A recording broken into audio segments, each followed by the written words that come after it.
interesting because on that side they all say Flucht, which means escape, whereas on this side they all say Fluchtversuch, Fluchtversuch und Festnahme, which means escape attempt and arrest. So anybody on that side made it, and anybody on this side didn't.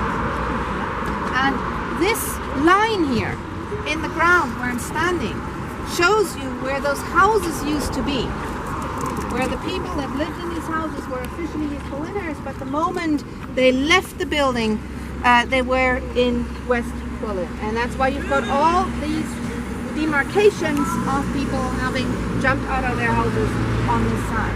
And this is one of the reasons why the Berlin Wall Memorial is here, because there were so many escapes.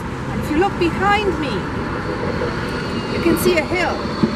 And Berlin is a very watery, swampy city, so very soft ground.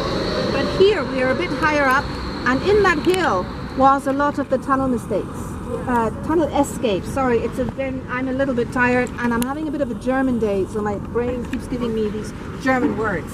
So excuse me if I'm stuttering a bit more than normal. More Downton Abbey.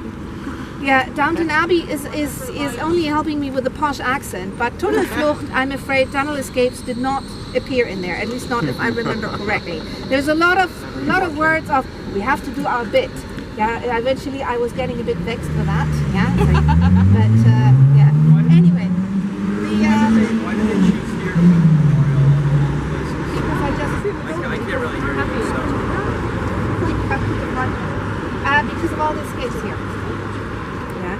So there were all these escapes here and tunnel escapes, and there was also the chapel. I want to show you one more thing.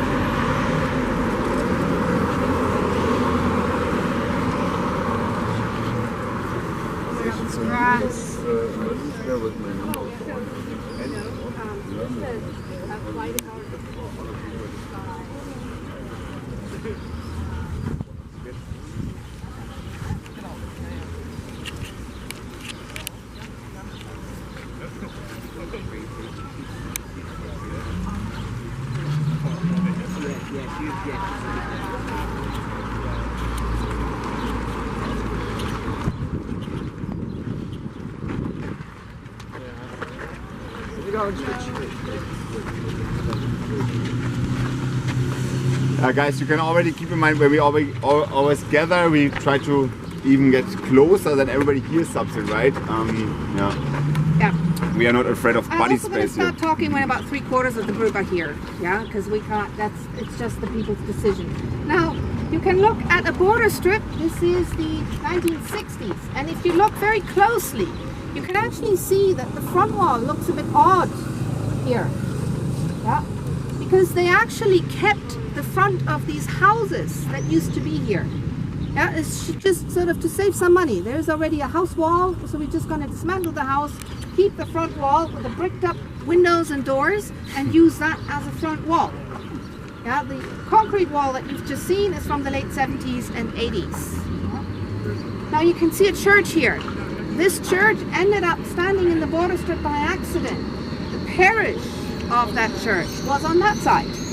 Yeah, 90% of the people that belonged to the parish lived in West Berlin. Ironically, this is actually a wonderful piece of irony. That parish, that church, was called Church of Reconciliation.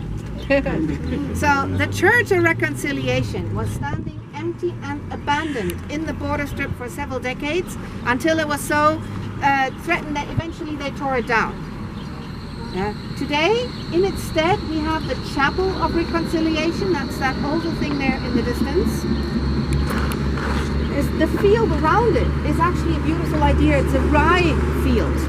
So they're growing rye there, which they eventually harvest, make into flour, and then bake into bread, and at communion they break the bread and serve it during the service. So it's a very beautiful piece of concept art there.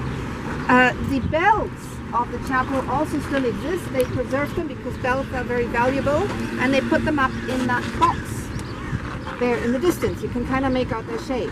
At 12 o'clock every day, almost every day, if they have the volunteers, the bells ring and they read the biography of one of the people that died because of the wall. I'm going to talk about that on the bus. 136 people died. I already mentioned one person.